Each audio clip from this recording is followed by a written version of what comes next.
ದೇವರ ನೆಮ್ಮಿನ ಮಕ್ಕಳು ನಾವ್ ಹೆಂಗಿರ್ಬೇಕು? ಹೆಂಗಿರ್ಬೇಕಂದ್ರೆ ನಾವೀಗ ಹೇಳ್ರಿ ಹೆಂಗಿರ್ಬೇಕು?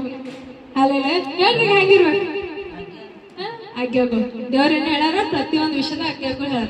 ನಿಮ್ಮ ಮಕ್ಕಳ ವಿಷಯದಾಗ ಆಜ್ಞೆಗಳು ಹೇಳ್ಯಾರ, ಗಂಡ ಹೆಂಡತಿ ವಿಷಯದಾಗ ಆಜ್ಞೆಗಳು ಹೇಳ್ಯಾರ, ತಾಯಿ ತಂದೆ ವಿಷಯದಾಗ ಹೇಳ್ಯಾರ, ನೆರೆಯವ್ರ ವಿಷಯದಾಗ ಹೇಳ್ಯಾರ, ವೈರಿಗಳ ವಿಷಯದಾಗ ಹೇಳ್ಯಾರ, ಸಭೆದಾಗ ಹೆಂಗಿರ್ಬೇಕಂಬ ವಿಷಯದಾಗ ಹೇಳ್ಯಾರ. ಪ್ರತಿಯೊಬ್ರು ವಿಷಯದಾಗ ಪ್ರತಿಯೊಂದು ನಮ್ ಜೀವಿತದಲ್ಲಿ ನಡೆದ್ ಪ್ರತಿಯೊಂದು ದೇವ್ರ ಒಂದ್ ದಾರಿ ಹಾಕ್ಯಾರ್ರಿ. ಅವ್ ದಾರಿ ಏನ್ ಮಾಡ್ಬಾರ್ದು, ನಾವು ಅಡ್ಡಿ ಮಾಡ್ಬಾರ್ದು. ಹಾಲೆಲೂಯ, ಹಾಲೆಲೂಯ, ಹಾಲೆಲೂಯ, ದೇವ್ರ ಸ್ತೋತ್ರವಾಗಿ. ಸೊ ನಾವೇನ್ ಮಾಡ್ಬೇಕು? ದೇವ್ರದ್ದು ಯಾವ ಬಿ ಕೆಲ್ಸಗಳು ನಾವ್ ಮೀರ್ ಮಾಡ್ಬಾರ್ದು. ನಾವ್ ಯಾವ್ದಲ್ಲ ಸಂಡೆ ದಿನ ದುಃಖ ತೆರಿಬಾರ್ದು. ನಮ್ಮ ಮೇಲೆ ಅಭಿಷೇಕ ಹೋಗ್ತಾರೆ. ಹೆಂಗ್ ಗೊತ್ತು? ಇದು ದೇವ್ರು ಯಾಕಷ್ಟು ಸ್ಪೆಷಲ್ ಸಂಡೆ ನಮ್ಮ ಕ್ರಿಸ್ತ ಮಕ್ಕಳಿಗೆ ಇಡೀ ಜಗತ್ತೆಲ್ಲ ಸಂಡೆ ದಿನ ಇರ್ತದಲ್ಲ. ಇದು ಫಾಲೋ ಎಲ್ಲ ಮಾಡ್ತಾರ, ಬೈಬಲ್ ಇಂದ ಮಾಡ್ತಾರ.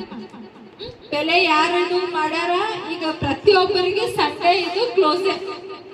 ಸಂಡೆ ಎಲ್ಲ ಗೌರ್ಮೆಂಟ್ ಡ್ಯೂಟಿ ಬಂದ್, ಎಲ್ಲ ಸ್ಕೂಲ್ ಬಂದ್, ಕಾಲೇಜ್ ಬಂದ್, ಕೆಲಸ ಕಾರ್ಯಗಳು ಬಂದ್ ಎಲ್ಲ ಬಂದಿರ್ತಾರ.